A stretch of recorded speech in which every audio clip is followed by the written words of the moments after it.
Hi, my name is Kim, and this is episode 8 of me revisiting my super senior goals list. The last video, episode 7, it just cut out at the end because my camera ran out of battery, and I think I should just rename this entire series Kimmy Doesn't Know How to Use Cameras. My dog's not here right now because I just don't feel like dealing with him at the moment because he's rambunctious, and yeah. But anyways, I look this way because I went to the LA Zoo Lights thing with my friend Rayanne. And so now I'm here and I'm going to finish up my story. The name of the movie I was trying to find in the last one was Star Wars. And I just forgot the name of it. Star Wars. It's not A New Hope because that was the very, very first Star Wars that came out. Wow, I'm gonna look at the name of it right now. I'm sorry that I'm doing this on camera, but you know what? That's fine. We're just all gonna learn together. It's not The Empire Strikes Back. I don't know anything about Star Wars, and I really hope that just, The Force Awakens. That's the one. It was Star Wars The Force Awakens. That was the movie that me and this guy went on, so it was a double date with my roommate and her boyfriend and their friend, and apparently he didn't exactly even want to go on this date with me, but my roommate's boyfriend kind of forced him. But that's fine. I don't really care. I was just kind of going for fun. Just check this out, girl. I worked for 8 hours at the hospital for my clinical. I came back to my apartment, got dressed really quickly, put makeup on, and then drove all the way from Biola to Azusa. That took an hour. And this guy was just so rude to me. He got suspicious, backtrack. He asked me hey, so what kind of music do you like? And I said, well, I really like punk music. And I really like moshing. And he said, oh, you're one of those people. And I was like, I don't even know what that means. I told him that I've never seen Star Wars, and he looked like he was offended when I said that. When we went inside of the movie theater, he paid for my ticket, so I said, wow, thank you, I really appreciate you getting my ticket for me, really saying thank you like a nice human being would. And he got super mad, and he was like, are you always this polite? And I was just like, whoa. During the movie, admittedly, I was twitching, and I fell asleep in a couple portions because I worked 8 hours that day, and no nap. I just got dressed and went straight to the movie, straight to Azusa to go see a movie with this person. And that wasn't fun. And there was a cheesy part in the beginning of the movie, and I laughed at it, and he got really mad and was like, this is Star Wars, you're not supposed to laugh.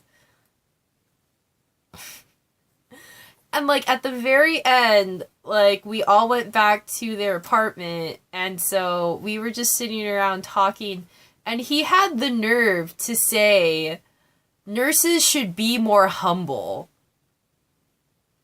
I'm sorry. I just remember looking at my roommate's boyfriend, giving him my office face, or one of these faces.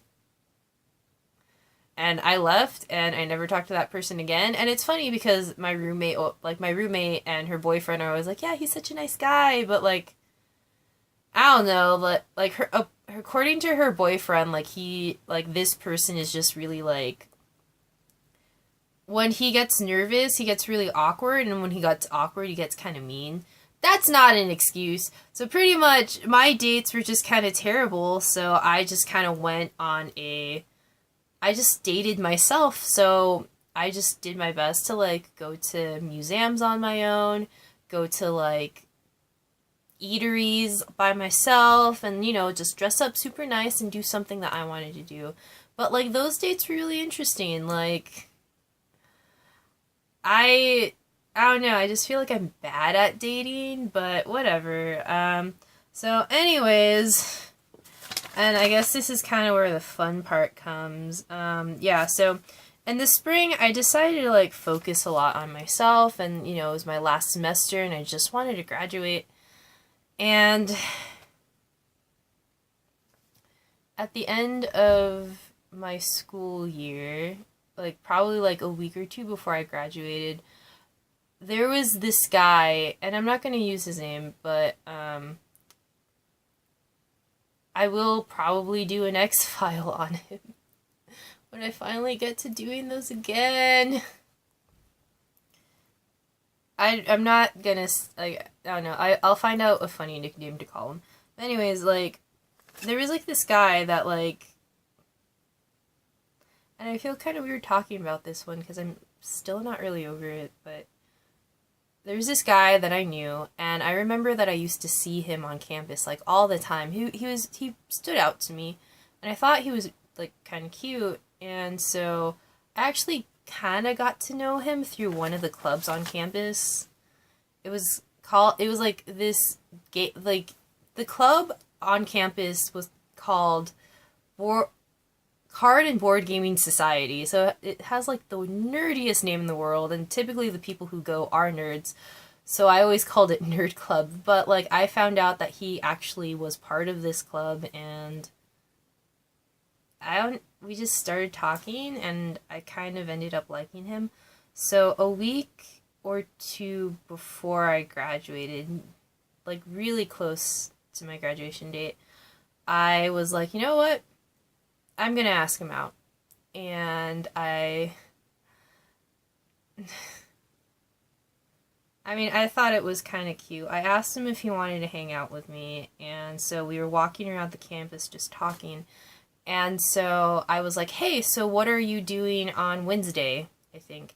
And he said, oh, I'm going to go to this place with a friend. You could come with us if you want. And I looked at him and I was like, no, man, actually, I was going to ask you on a date. Actually, I was going to ask you out on a date, but if you're busy, that's fine. And he was actually really surprised. And he said, wow, yeah. Well, he said, I'm so down. Like, that was his phrase. But he said yes. And so the following Wednesday, we went on our first date. I was really shy, and I remember just sitting in my apartment, just freaking out over what to wear and what makeup to put on, and I don't know why I'm getting emotional right now. And it was cute. Like, we said like 5 o'clock, and 5 o'clock on the dot, he called me and told me he was outside my apartment. And when we went out on our first date, and it was actually fun. We got some food at a bakery nearby the school, and then we went to a park and we ate food at the park. Then we went to my apartment and we watched Sharknado. We watched Sharknado on our first date, and given the type of people we are, it was just kind of perfect. But honestly, it was a great first date, and he was there like really late in my apartment because we were just staying up talking the entire time. And Justine met him. Like, Justine, like, she came home at like 1 or 2 in the morning, and we were still there, and she just thought, oh, that's really nice. And before he left, he was like, hey, so, like, what are you doing next week? And I immediately scheduled my second date with him. And, yeah. There's, like, okay, so, like, I'm gonna try to not make this another X-File video because I'm realizing that as I'm talking about it now, I'm starting to get emotional. But anyways, like, we officially dated for 3 months, which is kind of, it's so lame how I only dated this person for 3 months, but then we've been broken up for longer than 3 months and I'm still not over it. And you can tell that I'm uncomfortable just talking about it because I'm still really hurt. And so, like, he met my parents. They all really liked him. He went to my graduation. He went to my pinning ceremony. He met my friends. He met he met all four of my parents. My mom invited him to Las Vegas, and he went, and we, like, you know, that was his first time in Vegas, and I just kind of, you know, I kind of figured, you know, there are certain things that I'm not really excited to do, but this is his first time in Vegas, so I'm just going to do whatever he wants, and I also got to show him things that I really liked. But then, okay, so because he lives in NorCal and I live in SoCal, during the summer, I was studying for the NCLEX the entire time, but we would Skype every day and we would talk to each other every single day on the phone.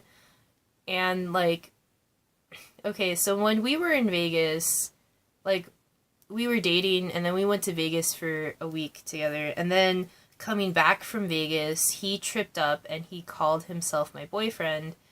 And so I called him out on it, and he said, well, you know, we were pretty much acting like we're in a relationship, and I want to make this official. And so I'm the type of person who prefers everything to be in person, like those types of like major decisions. And so he wanted to make it official over Skype, but then I said, like, no, man, like, if we're going to make this official, then, like, I would prefer it to be in person. And he said, yeah, sure. And so we had a date picked out for when we were going to see each other again. I bought the dress that I really wanted, and that dress looks amazing on me, by the way. And 2 days before we were supposed to meet up again and make things official, he asked me to go on Skype, and at that moment I knew. And so I text Megan about it, and she said, oh, Kim, don't worry about it, don't be so pessimistic. And I told my mom about it, and she also told me not to be pessimistic. So I went on Skype like he asked me to, and he ended it. So, yeah, he ended it over Skype. And I was really confused and taken aback and shocked, because in my head I thought everything was fine, and like, you know, he promised me something, and so I didn't have, you know, I didn't think that anything was wrong. But then apparently everything was wrong, I just didn't know it. And I feel bad because I am skipping a lot, and there's a lot of things that I'm not saying right now. But I'm not, like, it's just kind of hard because I don't know what to reveal, and I don't know what to keep to myself, and it's hard to be like, I don't want people to think, I don't want to bash him because that's not really fair. But anyways, after he dumped me, I was really confused, and I had all these weird theories as to why he dumped me.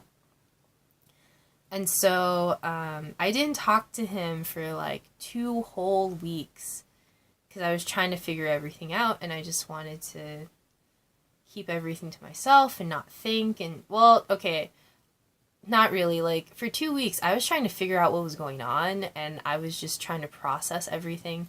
And when it happened, I was more surprised than I was sad. But then as time went on, I was really sad, and more importantly, I was really disappointed because I felt as though something was promised to me and then it was taken away. And so that's why, like, it's always just been really hard for me to trust people, because I just feel like there's a lot of times where people tell me that they will do something and then they just don't do it. Or like they say, oh yeah, we're friends, but we're not really friends. But anyways,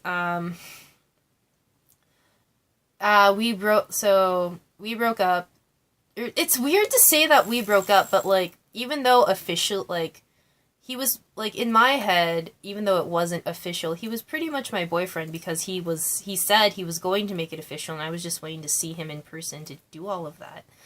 Anyways, like, I drove to Biola, and we, like, had closure. I mean, I called him because I wanted closure, and so I drove to Biola, and we talked for like 7 hours. It was like, by the time I drove back home, it was around like 1 or 2 in the morning. It was really late. And he pretty much told me that the entire time he was dating me, he was unsure of me. And I was mad at that. And I called him out on it. And I said, hey, if you were unsure of me, then why did you go to Vegas with me? And why did you say that you were going to make it official if you were unsure of me? Like, why didn't you tell me that you were unsure of me? I mean, he had his reasoning, but